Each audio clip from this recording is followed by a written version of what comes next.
Shalom Bapak Ibu dikasih dalam Tuhan. Selamat pagi semua. Mari kita buka Alkitab kita dalam 2 Samuel 22. 2 Samuel 22 ayat 1 sampai ayat yang ke-7 saya beri tema berseru kepada Tuhan. 2 Samuel 22 ayat 1 sampai ayat yang ke-7.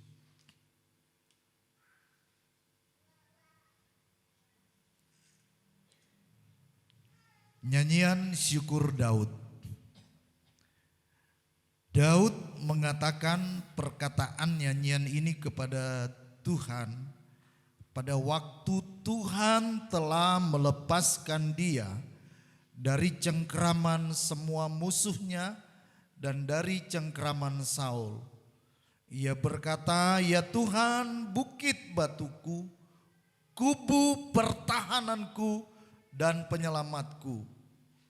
Allahku, gunung batuku, tempat aku berlindung, perisaiku, tanduk keselamatanku, kota bentengku, tempat pelarianku, juru selamatku, engkau menyelamatkan aku dari kekerasan.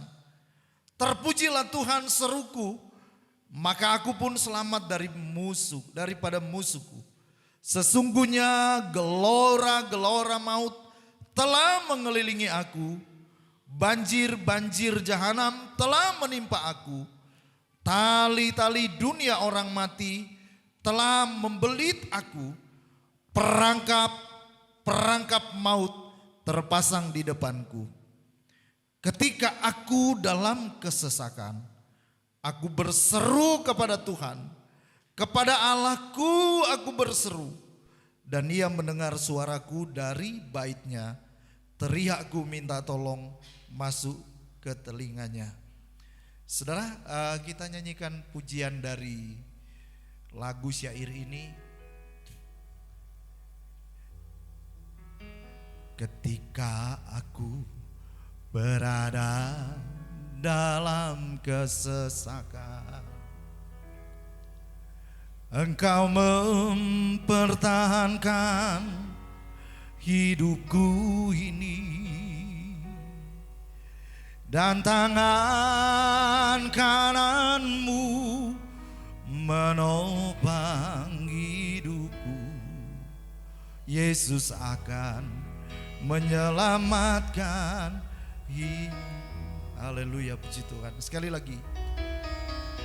Jika aku berada dalam kesesakan, Engkau mempertahankan hidupku ini, dan tangan kananmu menopang hidupku. Yesus akan menyelesaikannya bagiku. Ku bersyukur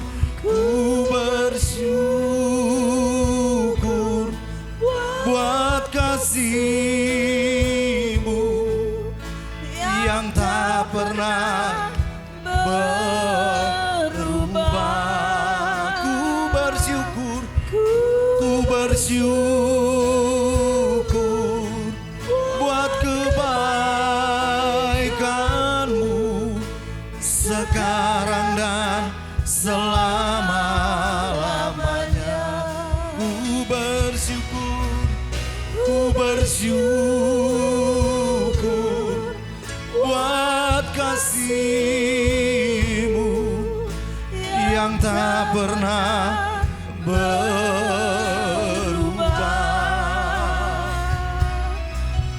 Ku bersyukur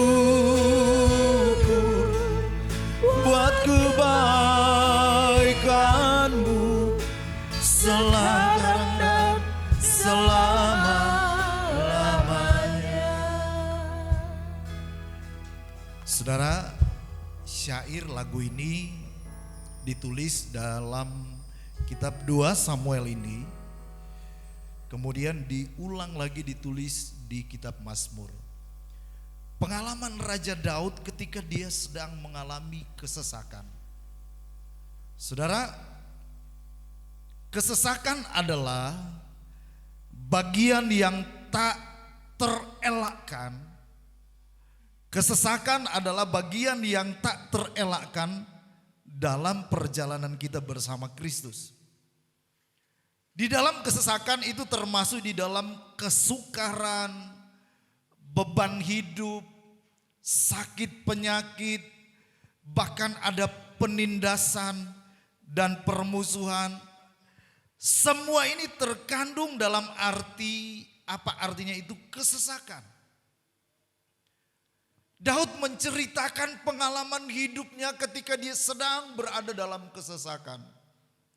Dan kesesakan ini ternyata bukan hanya dialami oleh orang yang kurang mampu, tapi semua lapisan masyarakat, baik kaya, miskin, orang berpangkat atau tidak, terkadang mengalami apa yang namanya kesesakan.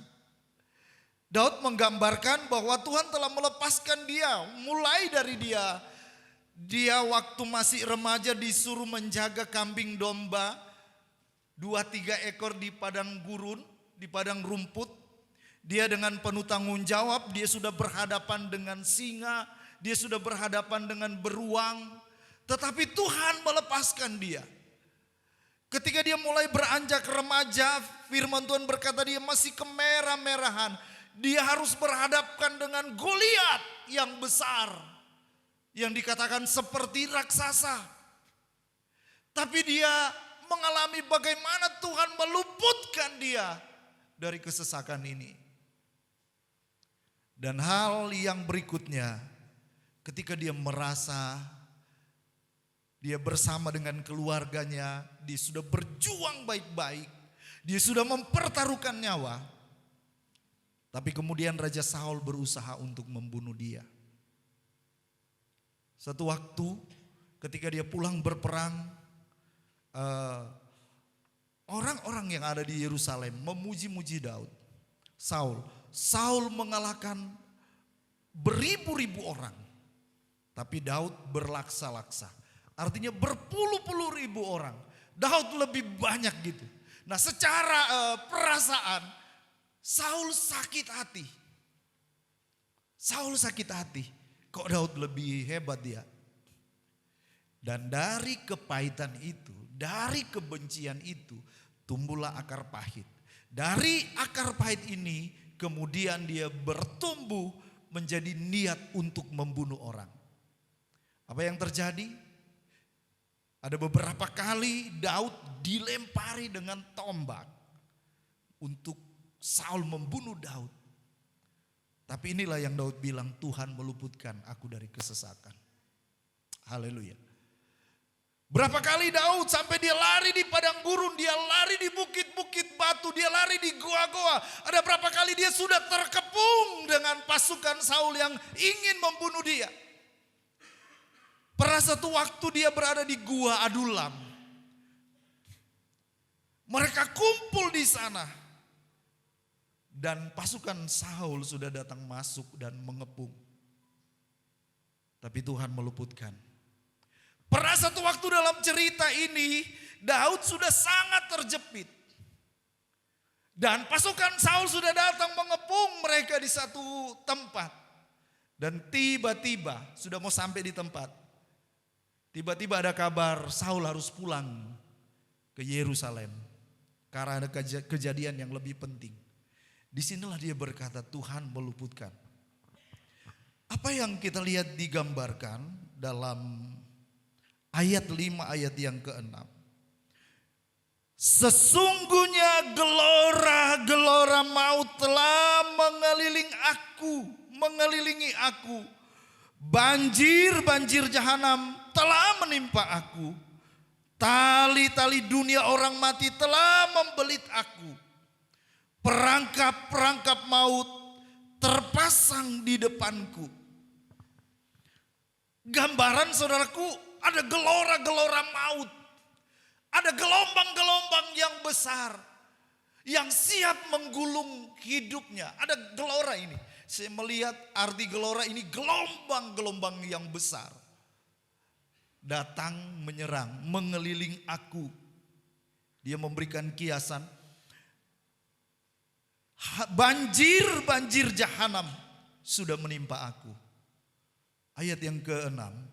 Tali-tali dunia orang mati telah membelit aku. Saudaraku, maut. Tali-tali dunia orang mati sudah membelit. Wah, udah selesai aku ini. Saudaraku, ini yang dia berkata, aku dalam kesesakan. Aku dalam himpitan. Aku dalam kesulitan. Tali-tali dunia orang mati telah mengimpit aku. Ada perangkap maut. Di mana dia mau pergi, di situ ada perangkap maut, ada jerat-jerat maut. Sehingga dia merasa terhimpit. Tetapi kemudian ayat yang ketiga, ketika aku dalam kesesakan, aku berseru pada Tuhan. Saudara, satu hal yang kita bisa belajar, kita bisa ambil makna dari cerita firman Tuhan ini. Bahwa kita gak lepas dari kesesakan. Ada solusi yang Daud lakukan. Dia berseru. Yang pertama, dia berseru kepada Tuhan. Amin. Bukankah kita gak lepas dari kesulitan, pergumulan hidup, sakit penyakit. Mungkin terkadang Tuhan izinkan melewati kita dalam kekurangan. Mungkin bukan materi, tapi kekurangan hal yang lain. Saudaraku, sehingga kita rasa sesak, dihimpit, terhimpit. Dalam kondisi yang berat, saudaraku. Dalam kondisi kesulitan, bahkan Daud diancam, dililit oleh maut. Apa yang dia lakukan? Yang pertama, dia berseru kepada Tuhan. Amin. Berseru. Kita punya keluarga, oke. Bahagialah yang masih punya papa mama. Mungkin om, tante, keluarga. Kita bisa panggil, mungkin berseru, tolonglah saya. Tapi ingat, mereka juga manusia. Terbatas. Nomor satu, kita berseru kepada Tuhan. Amin. Puji Tuhan. Saya ingat kesaksian dari Bapak Daniel yang sebulan yang lalu kali di sini ya. Ketika dia difitnah dan dia dipecat, dikeluarkan dari pekerjaan. Dia punya saudara. Dia berkata, saya punya saudara, orang-orang mampu semua. Saya bisa bilang, tolonglah bantu saya. Saya bisa bilang, tolong kasih kerjaan buat saya. Tapi dia bilang, saya gak mau berseru dulu sama saudara saya. Saya punya Tuhan. Memang berat. Mereka berdoa dan berpuasa dalam keadaan kekurangan. Dalam keadaan kekurangan kemudian ada orang yang bawa 2 kilo beras. 2 kilo beras. Mungkin bagi orang kelimpahan itu kecil. Tapi ketika mereka berpuasa, doa dan berpuasa, ada orang yang Tuhan utus beri 2 kilo beras. Dan dia melihat campur tangan Tuhan. Sesudah itu posisi yang tadinya digusur dikembalikan. Dan dia memiliki, dia juga punya perusahaan. Dan Tuhan pulihkan. Bulan Oktober dia mengumpulkan juga para hamba Tuhan, siapa saja yang mau doa puasa di Tawamangun ya. Sudah 200 lebih orang mau ikut. Saudara, ini kesaksian. Artinya begini, pada saat mengalami perjuangan hidup yang berat, mungkin ada bahkan bahaya maut, Daud berseru kepada Tuhan. Nomor 1, panggil nama Tuhan. Amin. Berseru pada Tuhan. Nah, saya melihat dari ayat-ayat ini apa yang Daud serukan. Yang pertama kita lihat Daud berseru dengan memuliakan nama Tuhan. Dia nggak langsung nangis, Tuhan, aku sakit hati, aku terluka. Tapi kita lihat dia berseru dengan memuliakan nama Tuhan. Ayat yang ketiga, ayat yang kedua ya, 2 dan 3. Ia berkata, ya Tuhan, bukit batuku, kubu pertahananku dan penyelamatku, Allahku, gunung batuku, tempat aku berlindung, perisaiku, tanduk keselamatanku, kota bentengku, tempat pelarianku, juru selamatku, engkau menyelamatkan aku dari kekerasan. Terpujilah nama Tuhan, seruku, maka aku pun selamat daripada musuhku. Dia berkata, Allahku, bukit batuku, gunung batuku, tempat pelarianku. Ini hal yang indah. Jadi ketika dia berada dalam kesesakan, dia berseru, dia memuliakan nama Tuhan. Dan dia lari kepada Tuhan. Tuhan, engkaulah gunung batuku, engkaulah bukit batuku, engkaulah yang meluputkan aku, engkaulah tempat pelarianku. Bahkan ayat yang lain, tempat pengungsianku pada waktu kesesakan. Dia berseru dengan memuliakan nama Tuhan. Dia berseru dengan memperkatakan kebesaran dan kemampuan Tuhan. Amin. Berserunya itu gimana sih? Tuhan, engkaulah kubuku, pertahananku, kota bentengku. Enggak. Sebenarnya dengan berbisik Tuhan tahu. Tapi makna dari orang berseru ini, dia memperkatakan doa, dia memperkatakan firman, supaya dia juga menjadi kuat. Apa yang dia bilang? Orang berseru bagaimana sih? Tuhan, engkaulah kubu pertahanan. Berseru gini saudaraku ya. Tuhan, engkaulah kubu pertahananku. Engkaulah kota bentengku. Engkaulah tempat pelarianku. Dia perkatakan. Bapak Ibu mungkin dalam pergumulan masuk kamar kita berdoa dalam nama Yesus. Perkatakan, berseru, perkatakan kebesaran Tuhan. Saya banyak melihat, membaca ketika orang-orang dalam pergumulan dalam Alkitab, dia selalu memperkatakan, bukankah engkau Tuhan pertolonganku, bukankah engkau berjanji engkau menyertai kami, bukankah engkau yang menolong, bukankah engkau yang membelah laut, bukankah memperkatakan firman itu, supaya firman itu semakin mantap dan Tuhan bekerja. Semakin kita kuat. Walaupun kondisi memang masih berat. Tapi kita belajar memperkatakan. Ini Daud dalam kondisi yang berat. Tapi dia berkata. Dia berseru memuliakan Tuhan. Dia berseru dan memperkatakan kebesaran Tuhan. Amin. Coba Bapak Ibu pulang ke rumah. Belajar. Ketika kita berdoa, belajar, ingat firman Tuhan. Perkatakan firman Tuhan. Bahwa Tuhan tidak pernah berubah. Kasih Tuhan tidak pernah berubah.